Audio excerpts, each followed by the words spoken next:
अधूरी हसरतों का इल्जाम, अधूरी हसरतों का इल्जाम हर बार हम पर लगाना ठीक नहीं। ये ईवीएम कह रही है, मैं नहीं कह रहा हूं।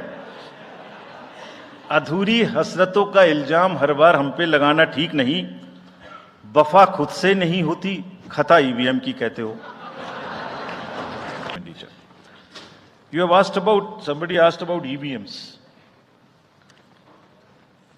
EVMs के बारे में मैं बहुत बार बता चुका हूं, लेकिन ठीक है, आपने फिर क्वेश्चन पूछा है तो, और देश में एक ऐसा अभियान भी चल रहा है जिसको बताना भी जरूरी है, इसलिए मैं थोड़ा विस्तार में बता ही देता हूं। वैसे बहुत बार बता चुका हूं, 40 बार लगभग इस देश की संवैधानिक courts, high courts and supreme courts EVM के ऊपर में जितनी चुनौतियां हुई हैं उनको देख चुकी हैं। चुनौतियां किस प्रकार की हुई?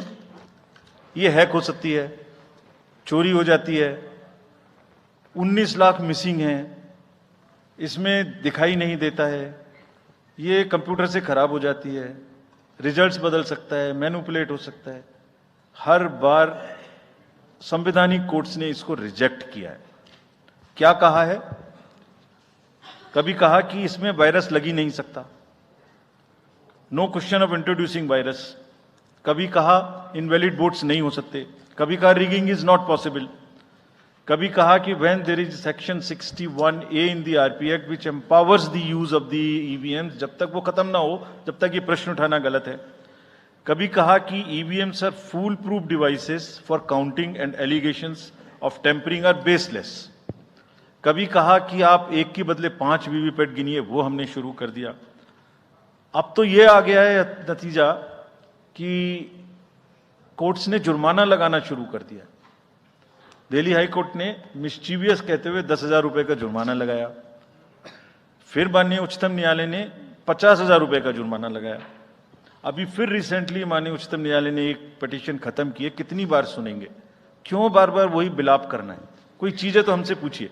हैक नहीं हो सकती, किसी सूरत में नहीं हो सकती, एंड जो परिणाम आते हैं वही प्रमाण है, बार बार परिणाम आते हैं। कोई भी ईवीएम लेके बैठ जाता है सोशल मीडिया पे, वो डिब्बा लेके एक बैठ जाता है, और आजकल एक नया ट्रेंड शुरू हुआ है, वो थोड़ा सा एक्सपर्ट भी बन जाता है। आजकल 1-2 एक्सपर्ट भी चल रहे हैं सोशल मीडिया पे, वो कहाँ की डिग्री हैं, कहाँ के एक्सपर्ट हैं, थोड़ा देखना भी चाहिए। वो बताते हैं कि ये डिब्बा है, वो टूल बॉक्स जैसा डिब्बा होता है, उसके अंदर में क्या है पता नहीं है, उसमें से एक गत्ते के डिब्बे में से एक स्लिप भी निकलती है। वो धरना भी हो जाता है कि ये स्लिप बदल गई, मैंने यहाँ बटन दबाया था और यहाँ ही गलत निकल गई। भाई आपने क्या दबाया था, किसी को बताया था क्या? क्या निकला, किसी को बताया था क्या? अरे संविधान कोर्ट्स कह रही हैं। अच्छा, जितनी बार हमसे आप पूछेंगे उतनी बार हम उसका एक क्वेश्चन लेके आपको FAQs में डाल देंगे। 100+ क्वेश्चन हैं। और भाई, political parties have come into existence because of the EVMs. There are many smaller political parties which in the age of the ballot papers might have not come into the existence. It was the fairness and the political parties know in the heart of their hearts. सब EVMs का 3-3 बार mock poll होता है, candidates के सामने में होता है। फिर भी अगर कुछ आप किताब लाए हैं, किसी के पास है क्या? एक हमने किताब भी बनाई है, एक जितने लीगल केसेस, 40 केस, देखिए, these are 40 cases on EVM. इसमें FAQ भी है, आप सब लीजिए इस किताब को हमसे। इसमें FAQ भी है और इसमें फ्लो चार्ट्स भी हैं।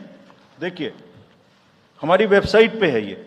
थोड़ा पढ़ने का तो कष्ट करिए, खासतौर से जो एक्सपर्ट महोदय हैं, वो बहुत सारे एक्सपर्ट्स हैं यहाँ, मतलब कंट्री में कोई भी बन जाता है, किसी पे कोई रोक नहीं है।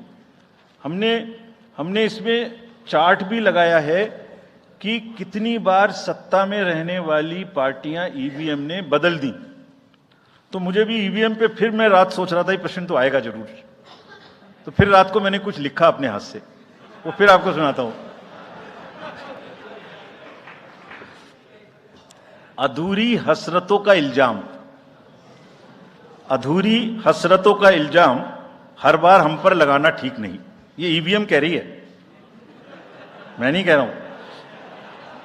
अधूरी हसरतों का इल्जाम हर बार हम पे लगाना ठीक नहीं। वफा खुद से नहीं होती, खता ईवीएम की कहते हो।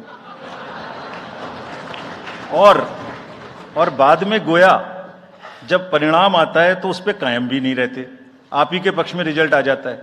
ये क्या बात है भाई, कितने दिन? EVMs are 100% safe, 100% sure. We know now in last 2 years again we have done large number of improvements. एक ईवीएम की नंबर जो भी किस बूथ पे जाएगी वो कैंडिडेट को दिया जाएगा, इसलिए इसमें कोई प्रॉब्लम नहीं है।